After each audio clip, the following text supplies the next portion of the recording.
Alright, welcome to today's live stream, and today I'm going to talk about several things regarding hair loss and regrow, and I also will answer your questions in the chat box after this presentation.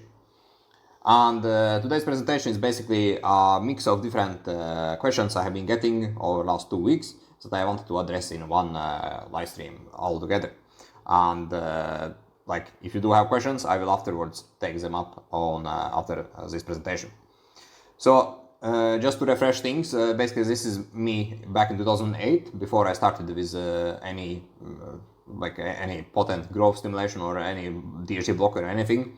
At that time I was using different oils, I was using onion juice, hair lasers, headstands, massages, all the things you can think of regarding trying to kind of find a solution to this problem.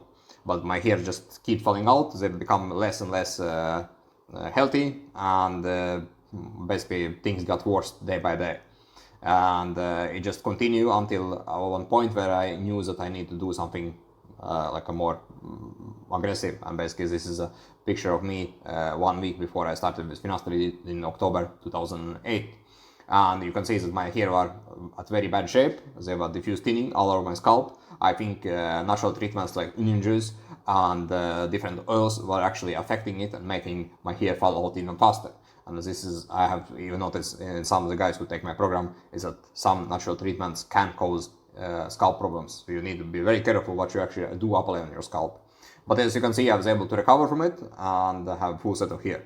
So it is possible to get results, just you need to have the right approach. And here is my hair 4 months into Finasteride. You can see that they did tick up, things improved. I was super happy at that time, because my hair were very bad in October 2008, but 4 months later I was actually starting to kind of get them more healthy, and things started to look better compared to this picture here, where they were really bad at that time, or other ones. Okay, so reasons why hair are falling, right? And this is important thing to kind of know and understand, because everybody is kind of focusing on DHT, and DHT is super important, right? Yes, in 95% of time, guys do lose hair because of DHT, right? So there is no question about it. DHT needs to be addressed one way or other, either by oral Finasteride or applying something topically, but it needs to be addressed. But and you can see that my results were awesome when I kind of started to take it and address DHT problem, right? Because I did have a DHT problem, it was a big issue for me, and by addressing it, you can already see 4 months later that my hair started to improve, right, compared to where they were in the past. So DHT is important, that's no question about it, and you need to address it, right, one way or other. But what often guys kind of forget is that there is all the other issues that can cause problems regarding hair loss. And what I have noticed is that they happen over time, right? So maybe you start to lose hair because of DHT, then time goes by and you get scalp inflammation, right? Something happens and you get scalp inflammation, or you get an allergy, right? And it causes problems, or you get a higher amount of stress, right? And it happens at the same time as you block DHT, and or maybe before, or a combination, right? And it causes issues. And even taking antibiotics, I have noticed that I do lose more hair than normally I do, even when I take like a DHT blocker like Finasteride, or in my case Propecia, and even when I have blocked any inflammation in my scalp, I manage any inflammation, but by taking antibiotics I still lose hair. So yes, the way you basically need to understand this issue is that you need to connect all the dots, right? You need to find out what is the root cause behind your hair loss. Is it a combination of different factors, or is it just 1 or 2 factors that is causing problem, right? For example, DHT and stress, or DHT inflammation, or DHT inflammation stress, or maybe it's a nutrition deficiency, right? Or other deficiencies that you are having. Because there can be several things that can cause hair loss, right? So basically, it's all about finding out what is the root cause in your case, right? Because if it was so simple as to solve solve this hair loss issue by taking Finasteride or blocking DHT, and nobody would have this problem, right? Nobody would be watching my channel, nobody would making comments about the hair loss issue and joining my program, right? Because hair loss is it is something that is very challenging to solve and address, right? Because you need to find out what is the root cause, right? And if you do block DHT and you still lose hair, then it's basically something else that is causing it, right? And you need to find out what is it. Is it dermatitis? Is it environment, right? because those also play lifestyle, maybe, right? So all those things play in and can cause issues, right? So you need to address this problem from several angles to actually be able to regrow hair back again and sustain the regrow long term, right? And for me, blocking DHT, it did work very well for 2 years, right? From October 2008 to October 2010, my hair looked perfect, right? I was awesome, I had awesome results, everything was perfect. But then I was hit by inflammation and I started to lose hair again, right? So, and I was blocking DHT, I even started to take Finasteride at that time, and it didn't help. It didn't solve this issue because inflammation is so strong factor, and if one is having inflammation, hair will keep falling out even when one is addressing and trying to block DHT even topically or internally, all this stuff, it doesn't matter. So it is important to address this problem from several angles, because if you just look it from one angle, it won't be enough, and at some stage it will cause issues, and you will end up again in the down cycle with losing hair, and this is not something you want to experience. And I've been there myself, and it is not a nice place to be in, because hair just kind of keep falling out, and nothing is helping basically, right? Like I said, I was trying to take Finasteride for a few months and I still was losing hair because of inflammation was much stronger factor and was causing issues. So you need to address and understand that this problem needs to be addressed from several angles. Okay, so I just remove all the script and we move next slide.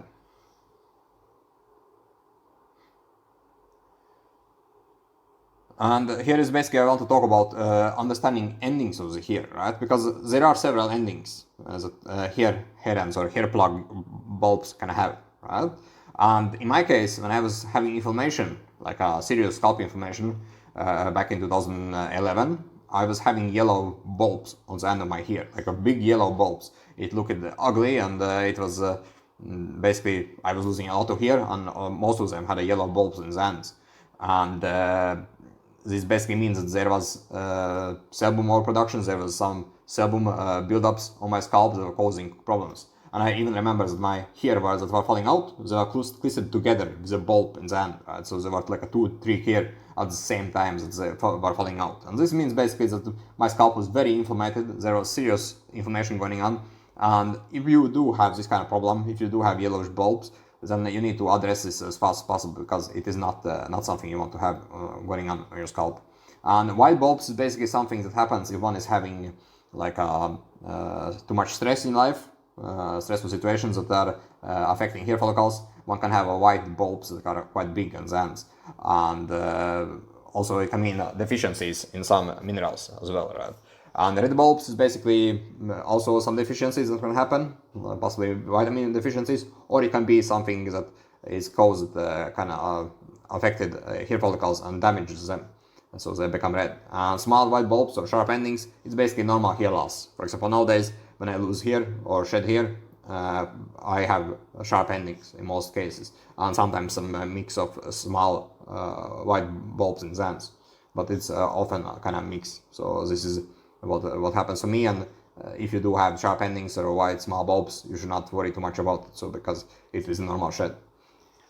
And hard bulbs basically means that there is a hardened sebum in the scalp, so it needs to be addressed. Maybe, for example, it can happen if one is using too much hair dryer and hardened sebum, or it can happen that his pores are possibly clogged and the sebum builds up under there, and it most likely will cause problems, and this is not optimal, right? So you need to find a solution how to address it and solve it as fast as possible, basically. And soft bulbs means that there is too much sebum production that is going on the scalp, and it's also not a good situation.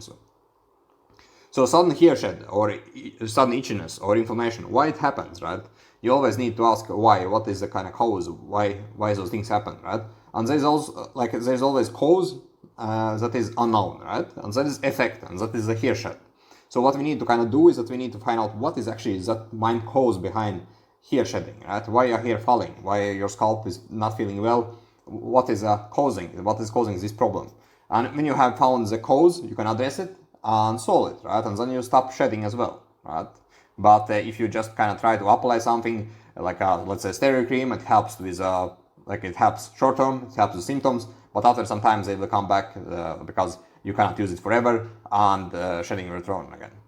And remember, if you apply anything on your scalp and it makes it itch, burn, shed, or makes pimples, acne, or rash appear, or you feel any sort of discomfort, then it's basically not the right thing for you, right? So it doesn't matter what you apply. It can be a shampoo, it can be an Israel shampoo. If you feel that there is some kind of problem going on, and you feel that it's causing issues, it's not the right thing for you, right? You cannot use it. Because anything you apply on scalp should not make any discomfort, should not make any issues, and you should not feel any problems there, right? The scalp should feel perfectly, and that's a secret basically to get results. And regarding diet, inflammation, and hair loss, yes, there is a connection, right? And basically what you need to know, guys, is that you, when you address diet, there are indexes that you can look into it, like a, I think like a G index, I forgot the name of English of it, but it's glycemic index, and there is like a scores of different foods and how high they are in index, right? And if you are having a consume a lot of foods that are high in G index, they will basically lead to inflammation, and inflammation will lead to like internal inflammation will build up, and you will have a hair shed afterwards, or hair loss afterwards. And for you guys who do want to have a help from me to solve this issue, you want to have a perfect guidance, know what's going on, and find out exactly what you want from your hair, and find out how to what's going on and what is happening, gain back that control, and basically have a structure and plan, all this stuff. Then you can book the call below the studio. Let's talk, see how I can help you regarding hair loss, because I have a 6-month program that give results, right? And here are some of the results for the guys who have been in my program in the past. This guy here, I did like an interview in podcast form about a week ago. He was on my program in 2019. He got awesome results, and you can basically check his video below this video. And here is other guy in his 30s. He also was able to get awesome recovery. He also had basically hair thinning, and we did a video like 3 months ago. And here is one more guy who is going to have an interview with me at the end of this month. He was able to have a nice recovery. So if there is any questions, I will check them up now. Otherwise, schedule a call below studio. Let's talk and see how I can help you with my program, solve your hair loss issue.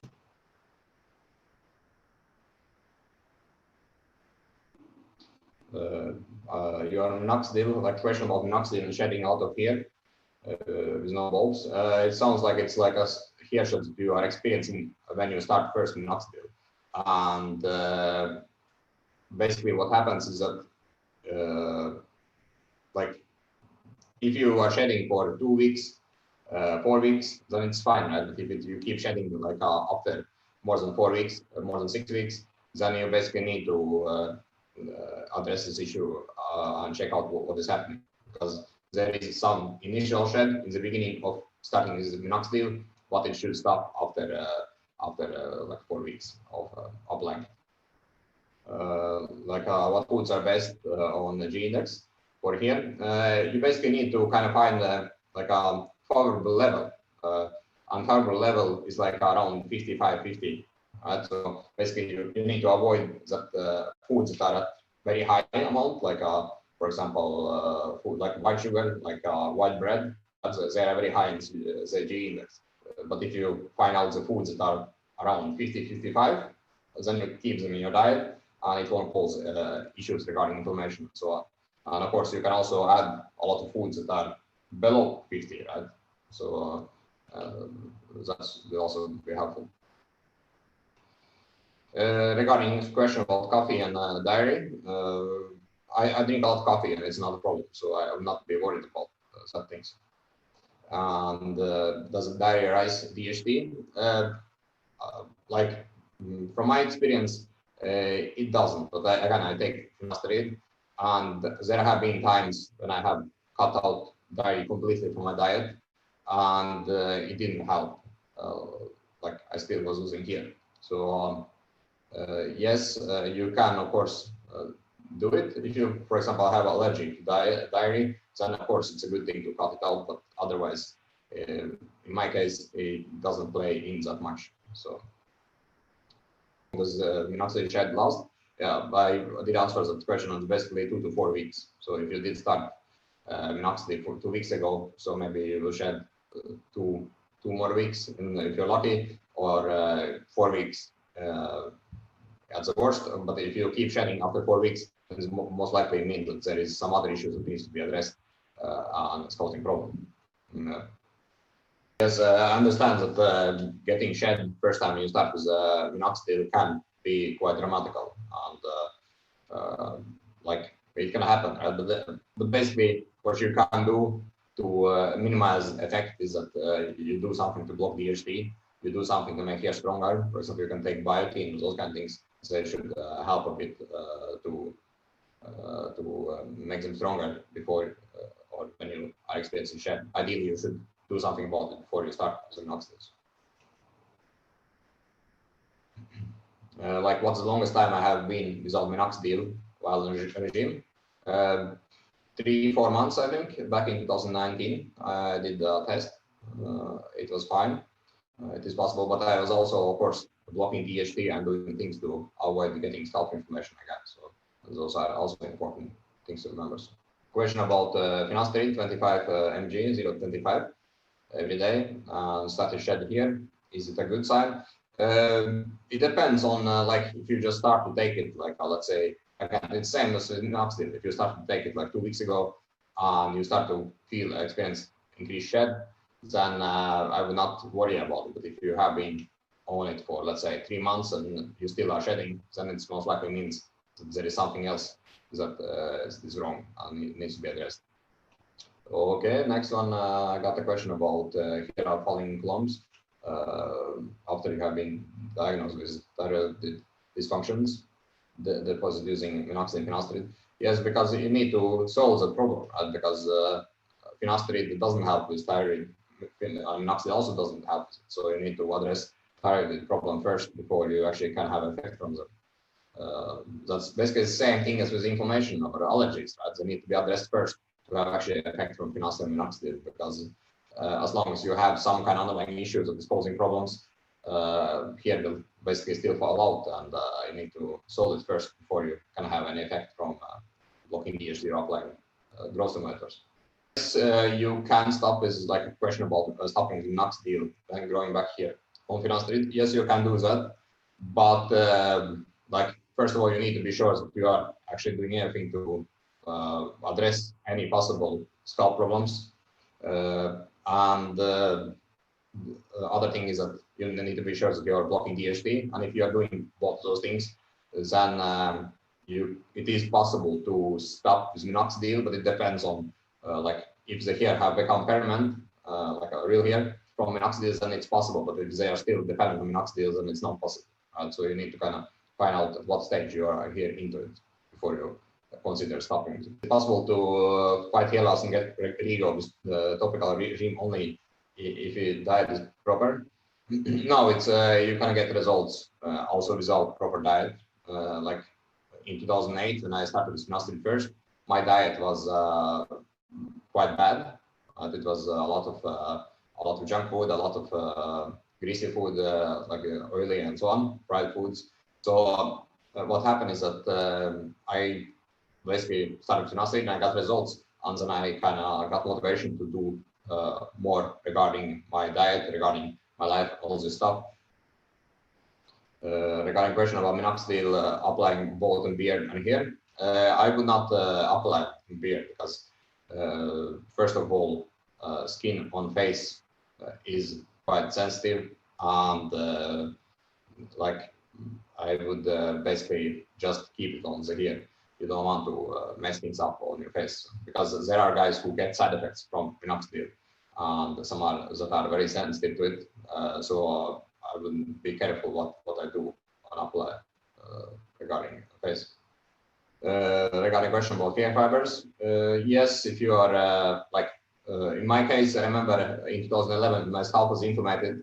I did apply hair fibers, and what happened is my inflammation was increased even more.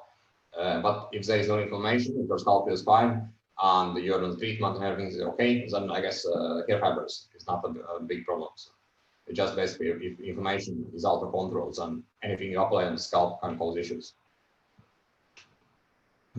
Yes. Okay, guys, that was basically all for today. Thanks for attending the call, and speak soon.